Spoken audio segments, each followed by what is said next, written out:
దాదాపు 6 వాహనాల్లో మొత్తంగా బయలుదేరి వెళ్తున్నటువంటి సామాగ్రి ఉంది. ఇందులో నిత్యావసర సరుకులన్నీ కూడా ఉన్నాయి. బియ్యము, పప్పులు, ఉప్పులు, నూనె ఇట్లాంటి వస్తువులతో పాటు బట్టలు కూడా, వాళ్ళ బట్టలు లేని సంబంధించి బట్టలు కూడా ఉన్నాయి. కొన్ని పుస్తకాలు, నోట్ బుక్స్ కూడా పంపుతున్నట్టుగా మనకు తెలుస్తుంది. విద్యార్థులకు నోట్ బుక్స్ కూడా పంపుతున్నట్టుగా చెప్తున్నారు. ఇది మనం ప్రస్తుతం విజువల్స్ లో చూస్తూ ఉన్నాం.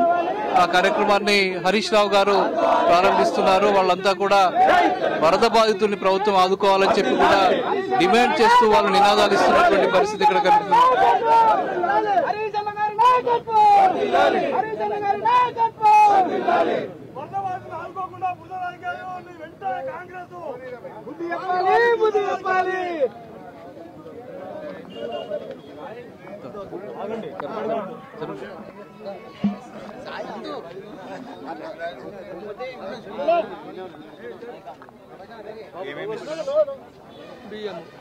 ఎన్ని క్వింటాల బియ్యం?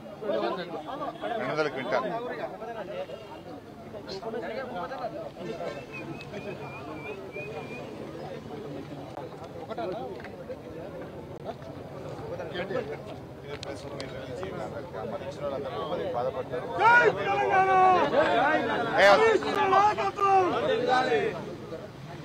నెట్టుకోకరు బిడ్డ, కొంచెం ప్రెస్ వాళ్ళకి ఛాన్స్ ఇన్, ప్రెస్ వాళ్ళకి ఛాన్స్ ఇన్, ప్రెస్ వాళ్ళకి ఛాన్స్ ఇన్.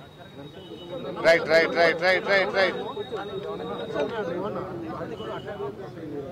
మళ్ళీ వాళ్ళని పెట్టుకొని మాట్లాడొచ్చా బాబు? యా, అందరికీ బాబు ప్లీజ్. గిన్నె గిన్నె అయితే కష్టమే.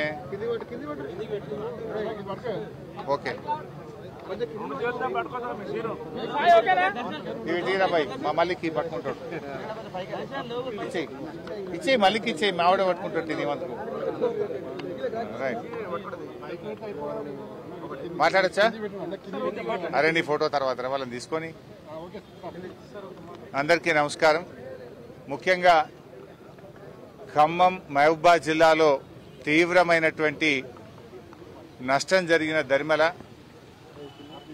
సిద్దిపేట నియోజకవర్గం నుంచి ఆ ఖమ్మం, మహబూబాబాద్ ప్రజల్ని ఆదుకోవడానికి మరి స్వచ్ఛందంగా మా పట్టణంలోని వ్యాపారవేత్తలు, స్వచ్ఛంద సంస్థలు, బీఆర్ఎస్ పార్టీ నాయకులు అందరం కలిసి ఉడతా భక్తిగా వారిని ఆదుకోవడానికి ఈరోజు కొన్ని వాహనాలను ఖమ్మంకు పంపిస్తా ఉన్నాం.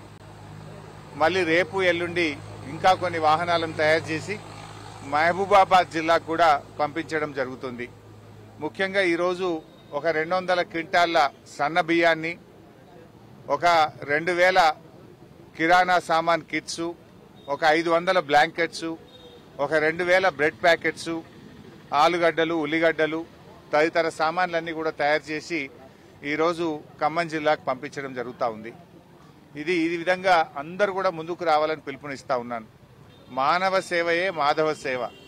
కష్టాల్లో ఉన్న వాళ్ళని ఆదుకోవాల్సిన బాధ్యత సమాజంలో ప్రతి ఒక్కరి మీద కూడా ఉంటుంది.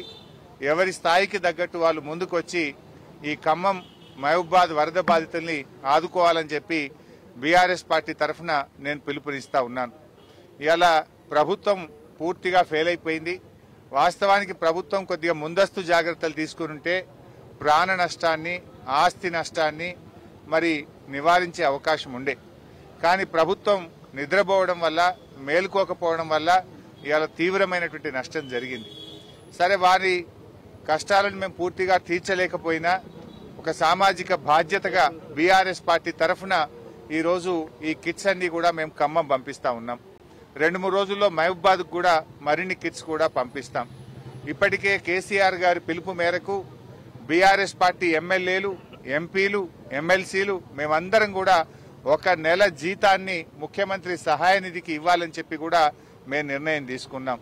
మరి మాలాగా కాంగ్రెస్ కానీ, బీజేపీ కానీ, ఇతర రాజకీయ పార్టీల ఎమ్మెల్యేలు, ఎంపీలు, ఎమ్మెల్సీలు కూడా ముందుకు వచ్చి మరి తమ వారు కూడా ముందుకు రావాలని చెప్పి కూడా నేను ఈ సందర్భంగా కోరుతా ఉన్నాం.